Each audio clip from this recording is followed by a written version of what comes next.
wanted to use Really sure.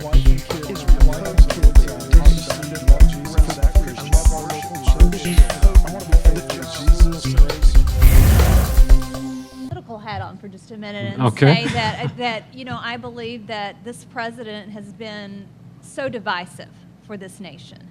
He has pitted men against women. He has pitted wealthy against the poor. He has pitted gays against straights.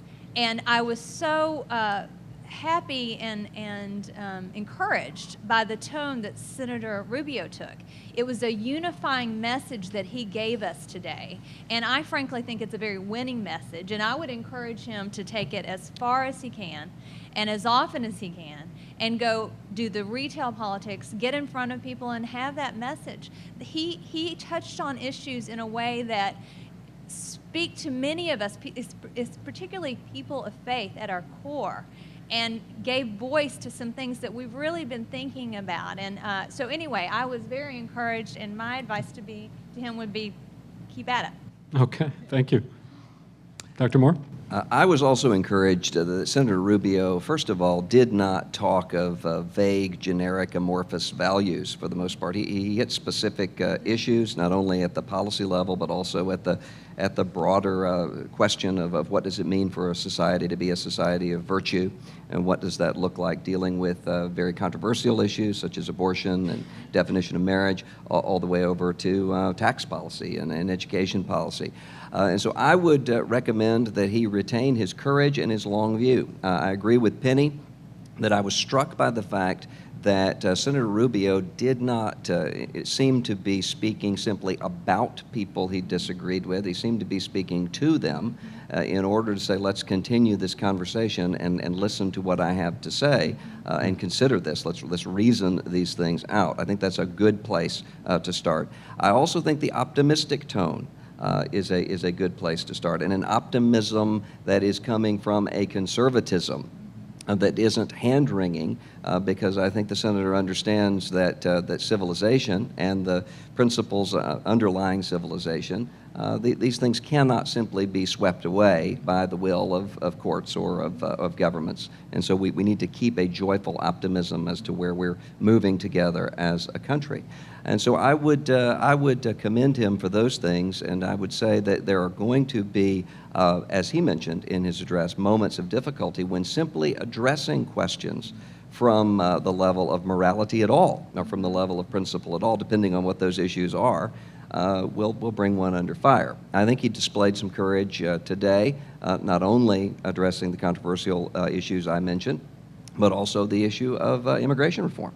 And speaking about whatever our differences about the best way to fix this, it would be easy in this climate not to address the plight of the immigrants, because Right. As soon as one says anything about it, one is immediately going to make enemies. I think he understands this is a moral question, and so I would commend that and say to keep it up.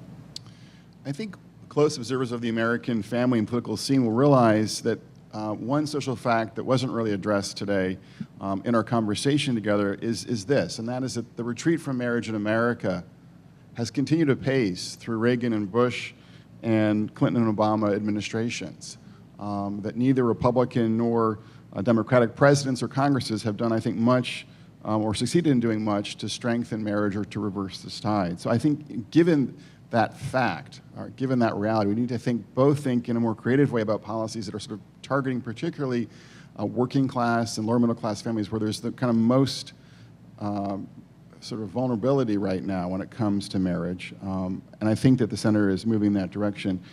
But I think we also have to recognize that this whole issue of the retreat from marriage will not be fully addressed until this kind of conversation moves beyond the halls of Congress and beyond the Beltway into ordinary businesses, churches, synagogues, mosques, local schools, the popular culture, and ordinary kitchen tables across the country. It's sort of until that thing happens, that this conversation extends beyond just these elite circles, we're not going to see this thing turning around. And of course, that'd be a tragedy both for our kids and for our country.